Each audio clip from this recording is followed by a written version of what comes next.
नमो अरिहन्ताणम् नमो सिद्धाणम् नमो आयरीयाणम् नमो उवच्छायाणम् नमो लोये सव्वसाहुणम् तीन भुवन में सार वीतराग विज्ञानता शिव स्वरूप शिवकार नमः त्रियोग समारिके। हम पढ़ रहे हैं श्री छड़ाला जी, उसकी 6 ढालों में से पंडित दौलत राम जी ने 5वीं ढाल में 12 भावनाओं का चिंतन किया है। क्यों किया है? 12 भावना का वर्णन यहाँ पे, भूमिका क्या है यहाँ पे कि देश प्रति सकल प्रति बने, तो उसके बीच में ये 12 भावनाएं सेतु का काम करती है। ये 12 भाव का सतत चिंतन करने से संसार शरीर भोगों से विरक्ति के परिणाम उत्पन्न होते हैं। इसलिए संसार शरीर भोगों से जीव विरक्त होगा तो ही तो दीक्षा लेगा, मुनि मार्ग पर आगे बढ़ेगा। इसलिए यहाँ पर दूसरी प्रतिमा के बाद और मुनि दीक्षा के वर्णन के पहले 12 भावनाओं का, 12 अनुप्रेक्षाओं का चिंतन किया। अनुप्रेक्षा मतलब वो जो बार बार जिसका चिंतन किया जाए, भावना मतलब वो जो भाई जाए, बार बार भाई जाए। ऐसी ये 12 भावनाएं, उसमें 6 भावनाएं शुरू की। यह विरक्ति परक है, संसार शरीर भोगों का स्वरूप बतलाती है ये, जिसके कारण जीव दीक्षा नहीं ले रहा है, जिसमें अभी भी राग करता है, राग बना हुआ है इसके, तो उसका स्वरूप बतलाया जा रहा है कि देखो जिसमें हम राग कर रहे हैं इनका तो स्वरूप ऐसा है। और बात की 6 भावनाएं तत्व परक है, उसमें वस्तु व्यवस्था का, तत्व का, आत्मा का विशेष रूप से चिंतन किया है। स्थूल रूप से ऐसा कहेंगे। अनित्य भावना में भी देखो, आप कहो तो तत्व निकाल सकते हैं उसमें भी, लेकिन सामान्य रूप से कथन ये ऐसा है कि शुरू की 6 भावनाएं विरक्ति परक, बाद की 6 भावनाएं तत्वों की चर्चा करती है। तो उसमें से हमारी चल रही है कौन सी भावना? अनित्य भावना। पढ़ते हैं एक बार।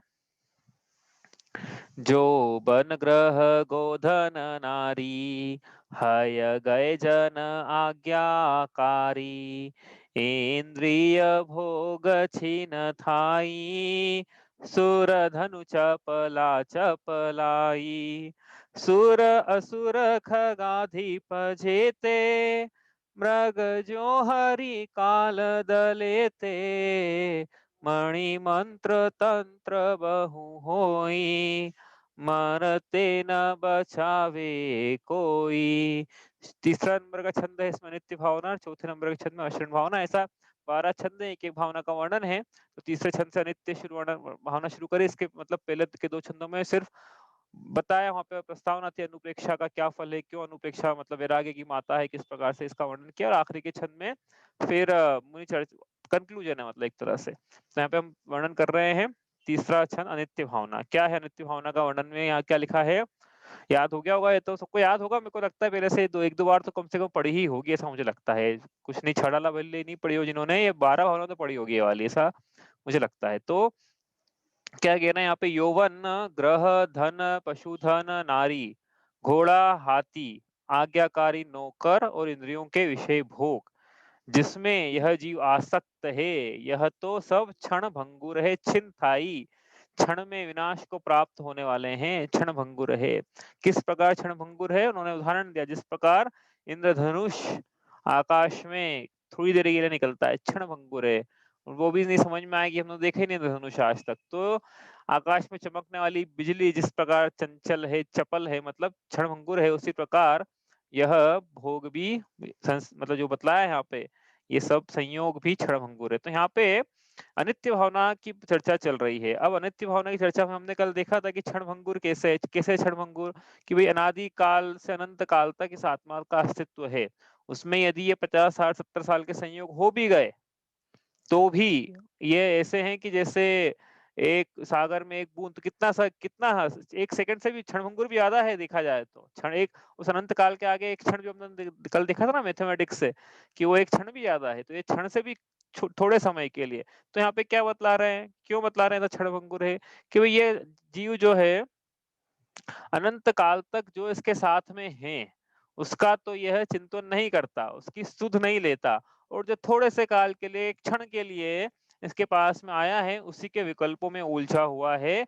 तो उससे बोल रहे हैं कि अब इनमें मत उलझो, बाहर निकलो, संसार, शरीर और भोगों से उदासीन होकर जो वास्तव में नित्य है, शाश्वत है, उसकी तरफ दृष्टि रखो। तो यहाँ पे तो बोल रहा है नित्य भावना, और आप बोल रहे हो अब नित्यता की बात कर रहे हो, शाश्वतता की। तो क्या चल क्या रहा है कि नित्य है कि अनित्य है कि क्या है? तो देखो यहाँ पे जो प्रसंग चलेगा वो चलेगा संयोगों की अपेक्षा। जितने भी संयोग हुए हैं वो सब अनित्य हैं। हाँ, जितने भी, मतलब आपको ध्यान रखना हो ना, याद रखना हो तो क्या नित्य है, क्या अनित्य, क्या नित्य है। जितने भी संयोग हुए हैं आत्मा के साथ, मेरे साथ मतलब, वो सारे के सारे क्षण भंगुर हैं, विनाशी है, नाशवान है, नश्वर है, परिवर्तनशील है, अस्थिर है, उसी को बोला अनित्य है। तो आत्मा के साथ क्या-क्या संयोग हुआ है? तो सबसे पहला संयोग तो ये शरीर का दिख ही रहा है सामने। और क्या संयोग है? कुटुंबियों का। और क्या है? घर का, मतलब मकान का, दुकान का, व्यापार का, पुत्र का, और जो भी वैभव है, बंगले, गाड़ी, नौकर चाकर, यहाँ लिखा ही है, यौवन, ग्रह, गोधन, अनहारी, हय गए जन, आज्ञाकारी, इंद्रियों के विषय भोग, ये सब संयोग है आत्मा के साथ में। तो जिनका संयोग होता है उनका नियम से वियोग होता ही है, इसलिए यह परिवर्तनशील है, ये बिछुड़ जाएंगे, इनकी पर्याय बदल जाएगी।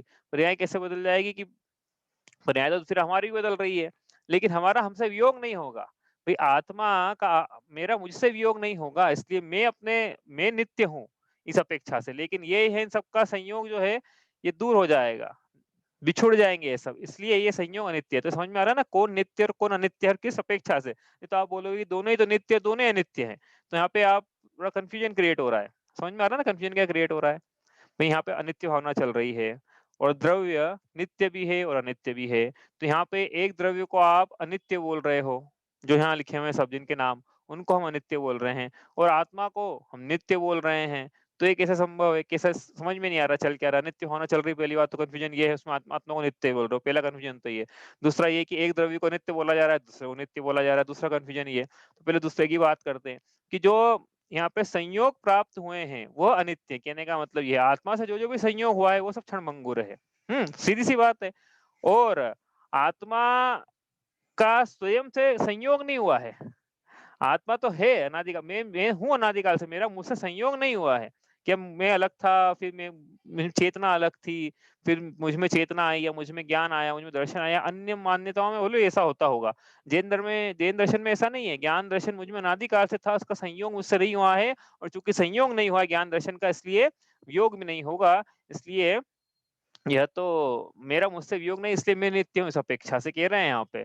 हूं तो मैं भी परिवर्तनशील, लेकिन मेरा मुझसे वियोग नहीं होगा, और ये भी परिवर्तनशील है, लेकिन इनका मुझसे वियोग हो जाएगा। इसलिए जिनका वियोग हो जाता है उनसे दृष्टि हटाकर, जिनका वियोग नहीं, जिसका वियोग नहीं होता है उस पर दृष्टि। क्योंकि देखो क्या है कि इतना इतना काल है, अनादिकाल से लेकर अनंत काल तक, उसमें थोड़े से समय के लिए यदि हम इन पर आसक्त हो जाएं, मतलब हमको थोड़े समय के लिए मिले और हम अपना पूरा जीवन इन्हीं को दे दें, तो ये अपने साथ बड़ा अन्याय होगा। हाँ, कि थोड़े से समय के लिए जो मिला है उसको हम पूरा जीवन काल दे दें। तो इसको स्वीकार करना है। क्या स्वीकार करना है? स्वीकार करने में बड़ी दिक्कत है। क्या स्वीकार करने में? कि ये सब अनित्य है। हाँ, कैसे स्वीकार, दिख ही रहा है ना, कल उदाहरण दिया था कि संसार में ऐसा घटित होते हुए दिख ही रहा है, साक्षात लोगों के साथ। ये जो संबंध है हमारे साथ भी होता है।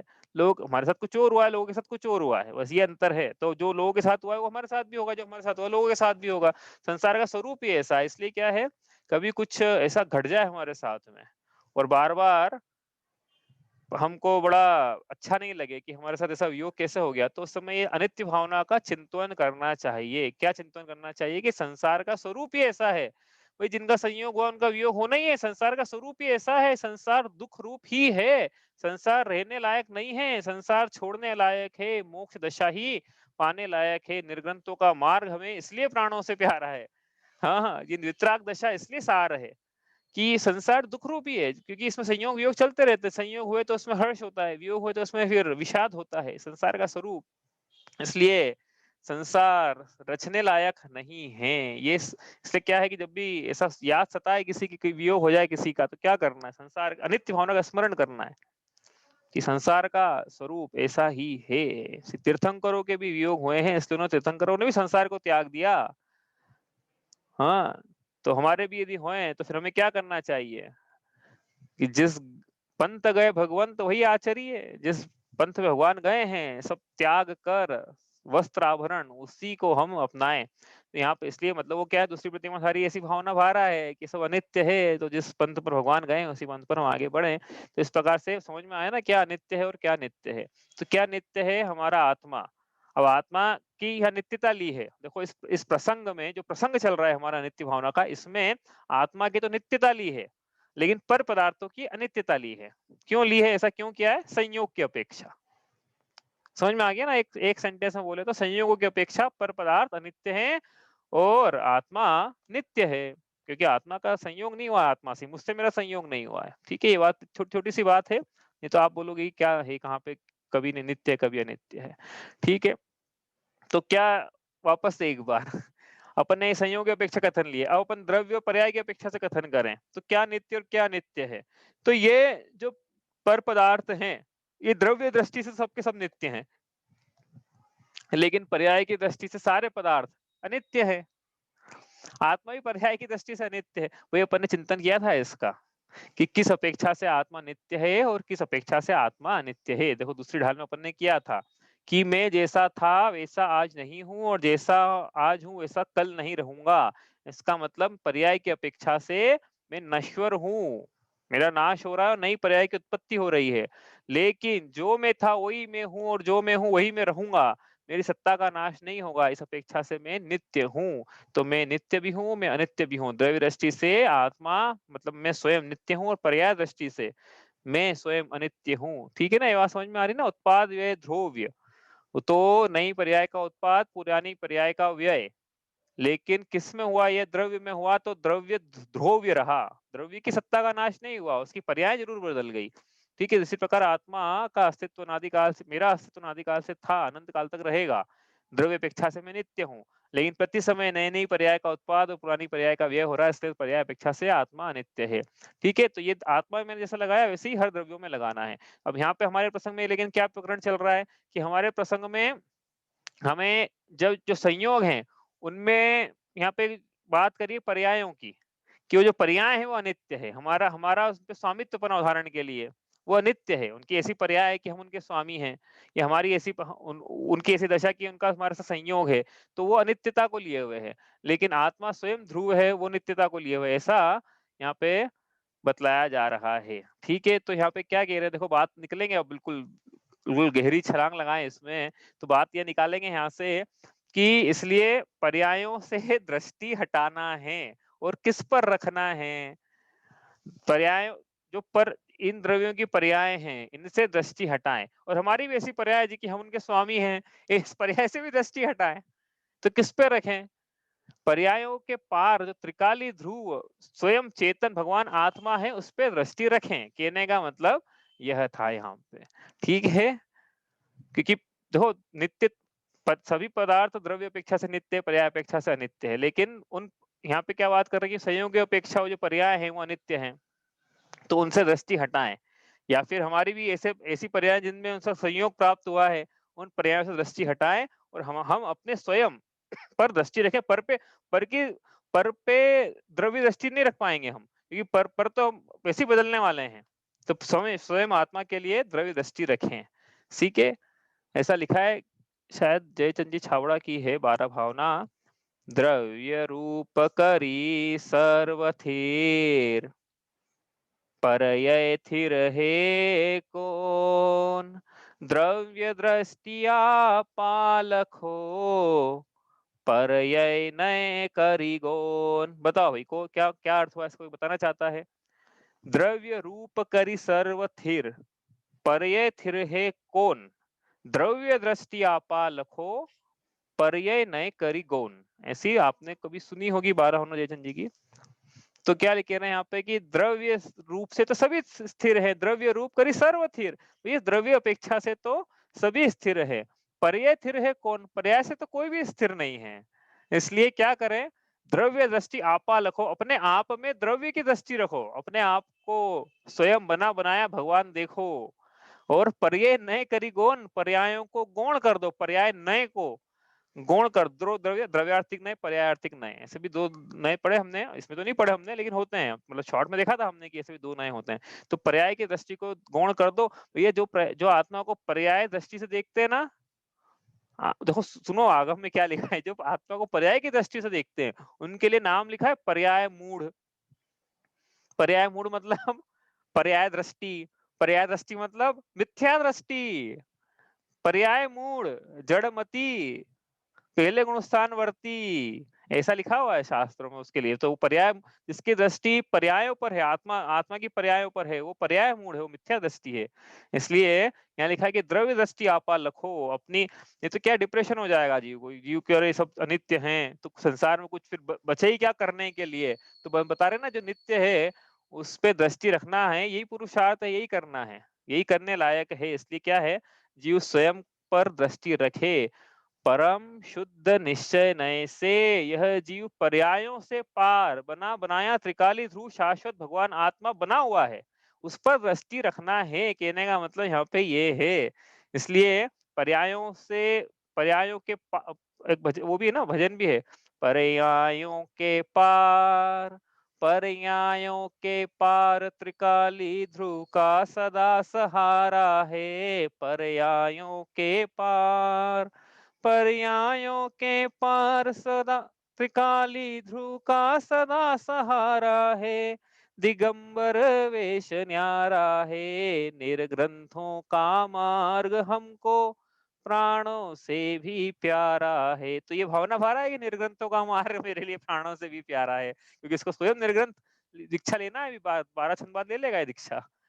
ये भावना भरा है ना, ऐसा निर्ग्रंथों का मार्ग, पर्यायों से पार त्रिकाली ध्रुव का सहारा है उस मार्ग पे। तो क्या करना है कि इन संयोगों से दृष्टि हटाना है, और हमारे जो ध्रुव चेतन आत्मा है, जो स्थिर है, जो नित्य है, इस अपेक्षा से कह रहे हैं हम नित्य है, उस पर दृष्टि रखना है। ये अनित्य तो यहाँ पे दोनों बातें चल रही है कि संसार में क्या अनित्य है और क्या नित्य है। तो जो नष्ट हो जाएगा, पता है कि नष्ट हो जाएगा, उसको बचाने का कौन प्रयास करेगा बताओ संसार में। हमको पता ही नष्ट होने वाला है, हो ही जाता है, कुछ नहीं कर सकते हम, हमारा कुछ नहीं चलने वाला है उस पे। यह जीव पर पदार्थों का न करता है न स्वामी है, कुछ नहीं कर सकते हम, कुछ नहीं कर पाएंगे, तो हम चलाने का विकल्प भी क्यों करें। इसलिए क्या है, इसलिए जैसे भगवान ने विकल्प नहीं किया और भगवान विराजमान हो गए पद्मासन, वैसे हम भी क्या करें, मुझे दीक्षा ले ले, उनके मार्ग पर चले।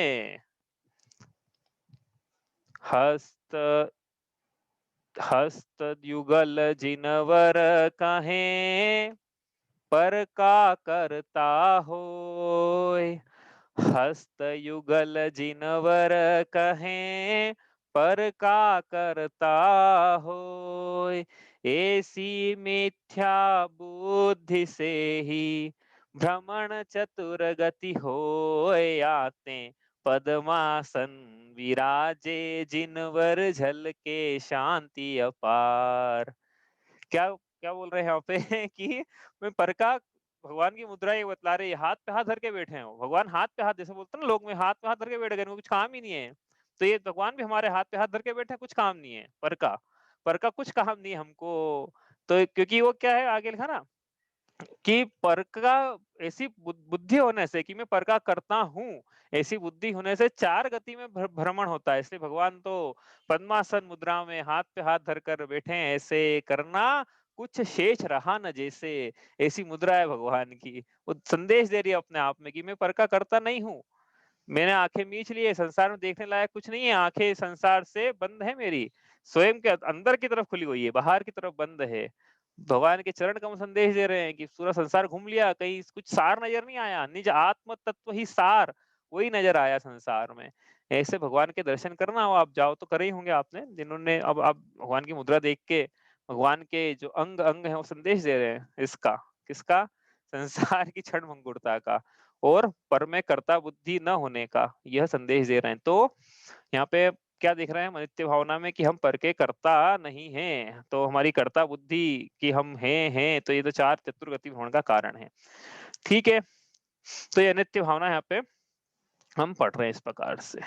और भी देखो, और भी पंडितों ने अध्यात्म, मंगत राय जी ने लिखी, उन्होंने लिखा है 12 भावना। सूरज चांद छिपे निकले, ऋतु फिर कर आवे, प्यारी आयु ऐसी बीते पता नहीं पावे, पर्वत पतित नदी सरिता जल बह कर नहीं हटता, श्वास चले जो घटे काठ सो आरे सो कटता, ओस बूंद जो गले धूप में वा अंजुलि पानी, छिन छिन यौवन छिन होता है क्या समझे प्राणी, इंद्रजाल आकाश नगर सब जग संपत्ति सारी, अथिर रूप संसार विचारो सब नर और नारी। क्या लिखा है यहाँ पे कि सूरज और चांद, इस आयु का वर्ष में क्या उन्होंने बताया कि आयु कैसी है हमारी। आयु एक एक एक बार होना और वो याद नहीं मुझे कि आयु तेरी क्षण क्षण घटती जाए, ऐसा भी है उसमें उन्होंने लिखा है कि ये जो आयु है ये क्षण क्षण घटती जा रही है। हमको ऐसा लगता है कि हम अपने इसी देह में हमेशा बने रहें, संभव ही नहीं है। आयु तो प्रति समय ये जीव मृत्यु की ओर अग्रसर हो रहा है। ऐसा नहीं कि बुढ़ापे में ही होगा, प्रति समय आयु का निषेक जो आ रहा है, स्टॉक आउट हो रहा है आयु का। आयु जो कर्म लेके आया था ना, वो स्टॉक आउट प्रति समय हो रहा है। उदय में आ रहा है आयु कर्म, तभी तो मनुष्य आयु मिल रही है ना, उदय उसके उदय के फल में ही तो ये स्टॉक आउट प्रति समय हो रहा है। तो ये जीव प्रति समय मृत्यु की ओर जा रहा है, लेकिन इसको ये भान नहीं है। ये क्या बोल रहा है कि मैं संसार को भोग लूं, मैं शरीर को भोग लूं, मैं विषयों को भोग लूं, और अपने जो ध्रुव आत्मा उसकी तरफ उसकी दृष्टि नहीं है, वो मृत्यु को जीता कैसे जाए उसकी तरफ दृष्टि नहीं है। तो यहाँ पे कह रहे हैं कि तेरी सूरज चांद छिपे निकले ऋतु, जिस प्रकार सूरज मतलब क्या है, सूरज और चांद दिन रात होते हैं, ऋतुएं महीने वर्ष आते हैं, और इनमें क्या होता है कि जो प्यारी आयु है मनुष्य की वो निकलती चली जाती है, इसको पता ही नहीं पड़ता है। जैसे धीरे धीरे आरी से लकड़ी पूरी कट जाती है, वैसे वैसे धीरे धीरे इसकी जो श्वास चलती है उससे प्रति समय इसकी आयु घटती जा रही है। तो क्या करें कि क्या लिखा उन्होंने आगे, सूरज चांद छिपे निकले, ऋतु फिर करारे, प्यारी आयु ऐसी बीते पता नहीं पावे, पर्वत पतित नदी सरिता जल बहकर नहीं हटता। एक बार आयु निकल गई तो वापस आने वाली नहीं दोबारा, मनुष्य जीवन में वापस निकल गया, वापस मिलना ये मानुष पर्याय सुकुल सुनी वो जिनवाणी, इह विधि गए न मिले सुमणि जो उदधि समानी। तो ओस बूंद जो गले धूप में, जिस प्रकार ओस की बूंद क्षण भंगुर है, जिस प्रकार पानी को अंजुलि में लिया नहीं जा सकता, वैसे ही ये ठहर नहीं सकती है मनुष्य आयु, अमरता को प्राप्त नहीं हो सकते हम। और अच्छा है अमरता को प्राप्त नहीं होते, मैं तो ये बोलूंगा हम अपने वर्तमान आयु में यदि अमरता को प्राप्त हो जाए ना तो बड़ी दिक्कत हो जाएगी। कैसे दिक्कत हो जाएगी, कैसे दिक्कत हो जाएगी, अरे भैया ये वृद्धमय शरीर हो जाए, बीमारियों का घर बन जाए, सड़न गलन, ऐसा पहले शरीर वो है ही वैसा, लेकिन और ज्यादा हो जाए, मल बीजम बल योनिम गलन मलम पूति गंधम विभत्सम, ऐसा तो स्वरूप लिखा ही है रत्नाकर शाखाचार्य जी में। इसमें भी आएगा पल रुधिर राधमल थेली की कस वसादित्य मेली, ऐसा तो स्वरूप है ही। और ज्यादा वृद्धावस्था में बिल्कुल दिखने लग जाए, भारी आ जाए सब, और ये जीव मृत्यु को प्राप्त नहीं हो, मान लो अमर हो जाए, तो क्या कैसी दुर्दशा हो इसकी। मतलब उसके बहुत सारे कॉन्सिक्वेंसेस, इससे अच्छा मृत्यु आती है तो, मृत्यु आती है तो अच्छा है। नहीं तो क्या होगा हमारा, सोचो आप, एक ही आयु में ऐसी भाव में रहना पड़ जाए, और शरीर तो क्या है गल रहा है, बीमारियों का घर बन जाए, कैसे होगा। इतनी जनसंख्या, फिर जनसंख्या विस्फोट हो जाएगा, खाने के लिए नहीं मिलेगा, बहुत सारे उसमें कॉन्सिक्वेंसेस है। तो ये तो अच्छा है। और यदि देखो एक बात और बताता हूँ कि कोई बोले कि चलो हम ऐसी आयु मिले कि सब अनादिकाल से शाश्वत अनंत काल तक रहे, भैया किसी को मृत्यु आए ही नहीं। तो संसार तो दुख स्वरूप है, तो बतलाया ना, मरने के अलावा और भी दुख है संसार में, ये तो बतलाया पहले ही। अब इसको इसकी पर्याय नहीं बदल रही है, नित्य हो गया हमेशा के लिए। हाँ, तो ये पर्याय नहीं बदल रही है, सदा के लिए आत्मा यदि कूटस्थ हो जाए एक ही आयु में, तो इसका मोक्ष कैसे होगा फिर, बताओ। इसको मोक्ष पद की प्राप्ति कैसे होगी, क्योंकि तो इसका मतलब है कि आत्मा यह संयोग, शरीर का संयोग छोड़ रही है, तो ये अच्छा है। अच्छा है तभी तो मोक्ष होगा, नहीं अच्छा, नहीं अच्छा होता, ये नहीं छोड़ेगी तो मोक्ष कैसे होगा। अच्छा है, शरीर के नश्वर सब शरीर के संयोग छूट रहे हैं, छूटेंगे ही वो तो यहाँ पे कह रहे हैं कि भैया वो छूटे इसके पहले स्वयं अपनी कर्ता बुद्धि राग बुद्धि छोड़ के दीक्षा जीव ले नहीं ले तक सकता है, तो घर में ही अपने राग को कम करते हुए रहे कि हम ये तो छूटेगा ही एक दिन, इसमें हमको ज्यादा आसक्त नहीं रहना है, इनसे विरक्त रहना है। ओस बूंद जो गले धूप में वांजुली पानी, छिन छिन यौवन छिन होता है क्या समझे प्राणी। क्षण क्षण यौवन जो है वो छिन होता जा रहा है, वृद्धावस्था आती जा रही है प्रति क्षण, लेकिन ये जीव स्वीकार करने को तैयार नहीं कि ये वृद्ध हो रहा है, ये वृद्ध हो रहा है क्या स्वीकार करने को, बताओ। काले बाल काले बाल सफेद हो जाते हैं, तो ये स्वीकार नहीं कर पाता है कि मेरे बाल सफेद हो गए हैं, ये क्या करना है, इसको डाई लगानी है, इसको विभिन्न प्रकार की बहुत सारी चीजें लगानी है, इसको स्वीकार कर लो ना कि हम वृद्ध हो रहे हैं, जो सत्य है, सत्य को स्वीकार करने में क्या दिक्कत है? यदि ये सत्य स्वीकार नहीं हो रहा है कि मैं वृद्ध हो रहा हूँ या मुझे वृद्धावस्था आएगी, यदि ये सत्य स्वीकार नहीं है, तो फिर ये सत्य कैसे स्वीकार होगा कि मेरी मृत्यु भी आएगी, ये सब संयोग छूट जाएंगे, ये जो घर और दुकान और व्यापार सब मैंने बसाया है, सब ये यहाँ छूट जाएगा, ये स्वीकार कैसे होगा फिर? तो भैया अपनी ये जो चीजें चल रही है प्रति समय, इसको स्वीकार करें, हम आगे बढ़े अपने जीवन में इस प्रकार से स्वीकार करते हुए कि हाँ ये तो हो गई, सबके साथ होता है, उसमें क्या शर्म वाली क्या बात है? भैया ये तो जो मतलब जो बाल पे काले करके घूम रहे हैं उनको शर्माना चाहिए कि हम स्वीकार नहीं कर पा रहे कि हमारी वृद्धावस्था आ गई है। हम सत्य को नहीं स्वीकार कर पाते हैं। तो ये इस प्रकार से क्या है, सूरज चांद छिपे निकले ऋतु फिर करावे, प्यारी आयु ऐसी बीते पता नहीं पावे, पर्वत पतित नदी सरिता जल बहकर नहीं हटता, श्वास चले जो घटे काट सो आरे सो कटता, ओस्त बूंद जो गले धूप में वहां अंजुलि पानी, छिन छिन यौवन छिन होता है क्या समझे प्राणी। इंद्रजाल आकाश नगर सब जग संपत्ति सारी, इंद्रजाल जिस प्रकार इंद्रधनुष होता है, या जैसे कोई मोह माया है, इंद्रजाल मतलब मोह माया है, उस प्रकार ये जगत की संपत्ति भी मोह माया है, इंद्रजाल आकाश नगर सब जग संपत्ति सारी, अथिर रूप संसार विचारो, ये संसार जो है यह अनित्य है, इसका विचार करो सब नर और नारी, ऐसा लिखा है मंगत राय जी ने। तो क्या करना है, द्वेष नहीं करना है इनसे, इनसे कुटुंबियों से कि तुम तो अनित्य हो। आज हमने अच्छा सीखा कि ये तो नित्य, आज से हमारा तुमसे कोई संबंध नहीं है। अच्छा यदि संबंध नहीं तो फिर घर में मत रहना, फिर दीक्षा ले लेना। यदि घर में रहना है तो श्रद्धान कुछ और चलेगा, बहिरंग में व्यवहार कुछ और चलेगा।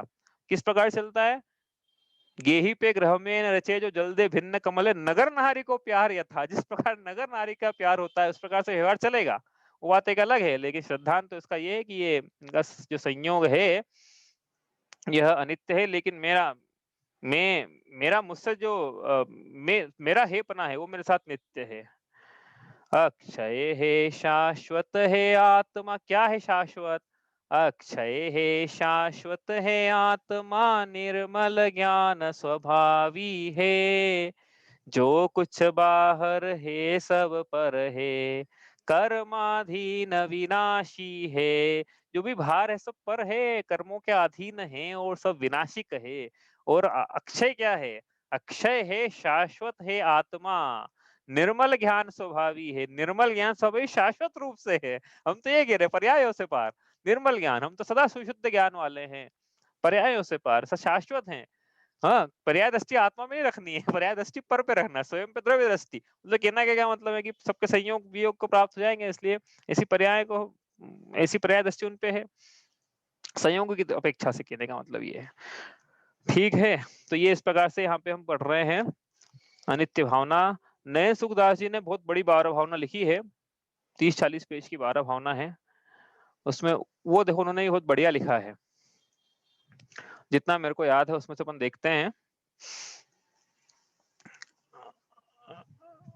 अरे सुन जीव अरे जड़मती, भ्रम्यो चहु गति, रंग भूपति सब में हलचल है, क्यों नर नारक सुर तिर्यक में कल कल है।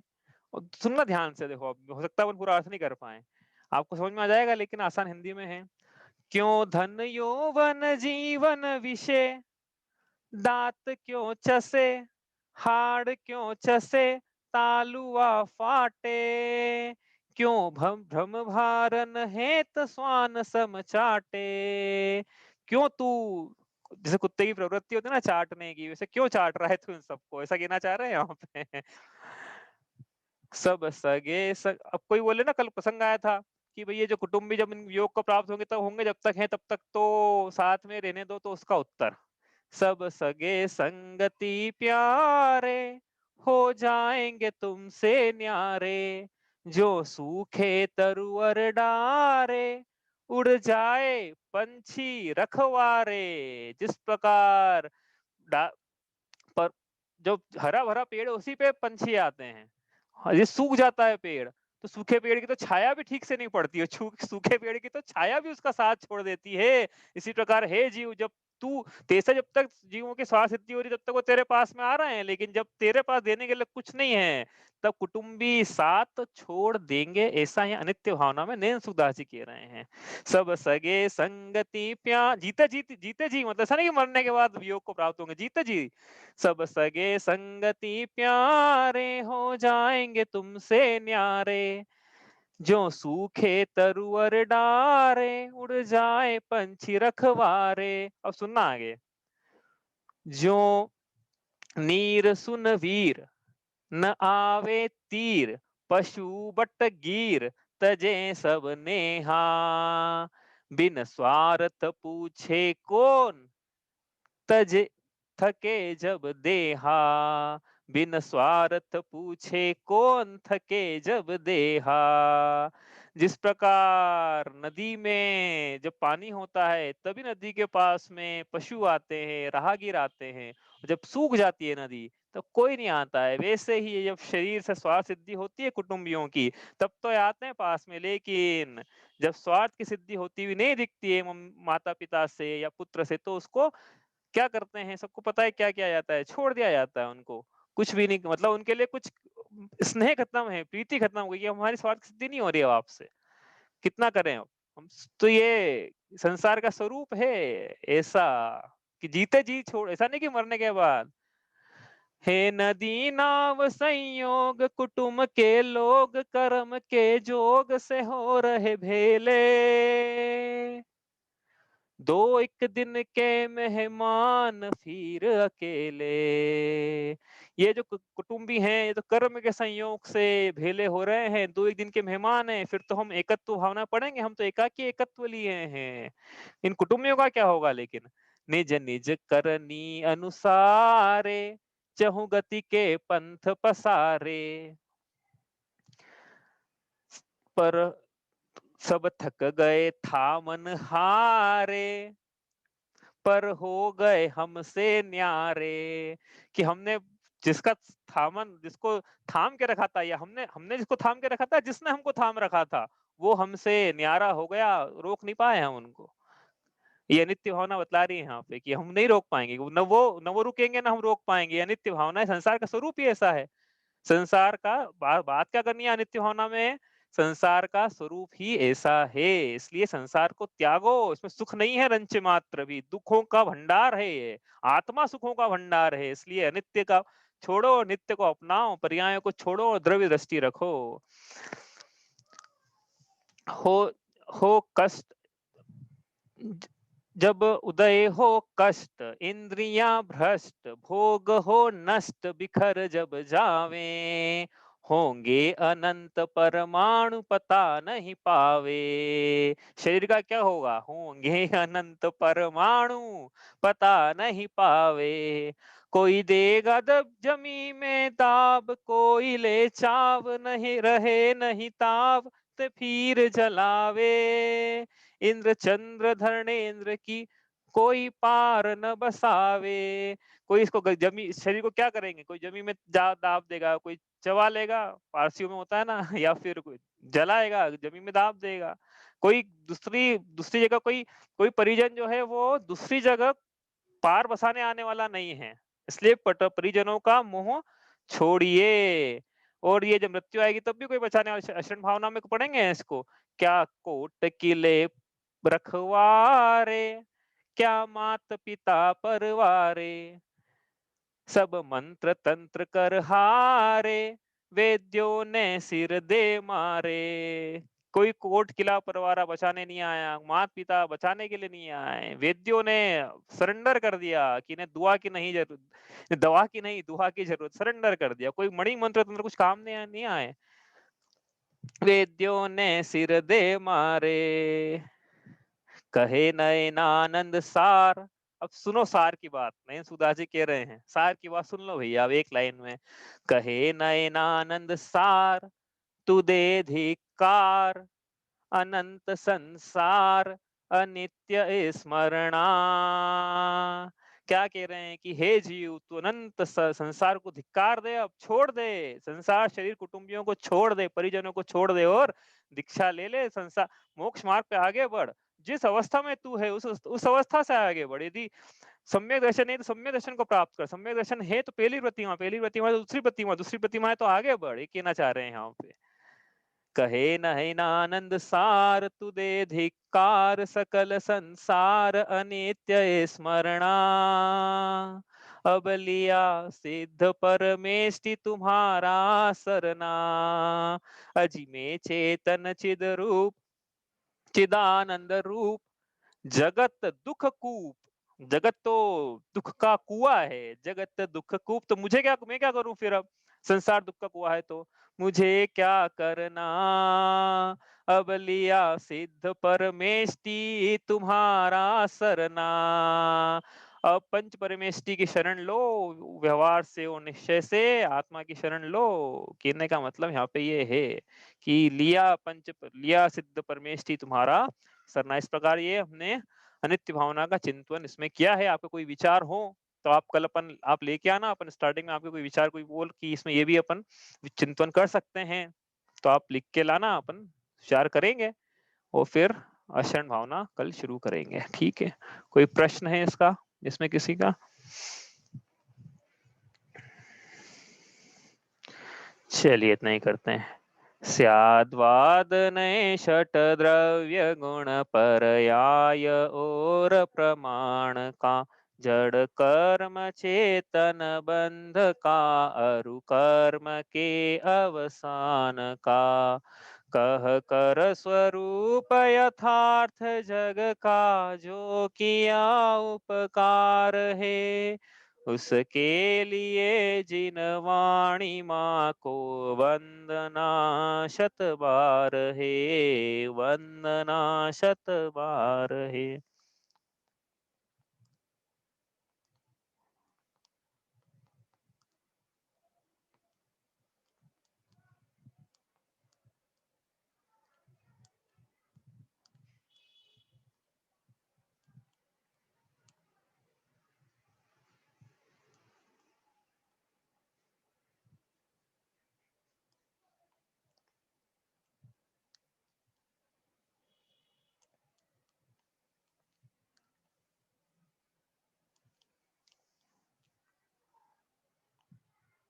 जय जिनेन्द्र।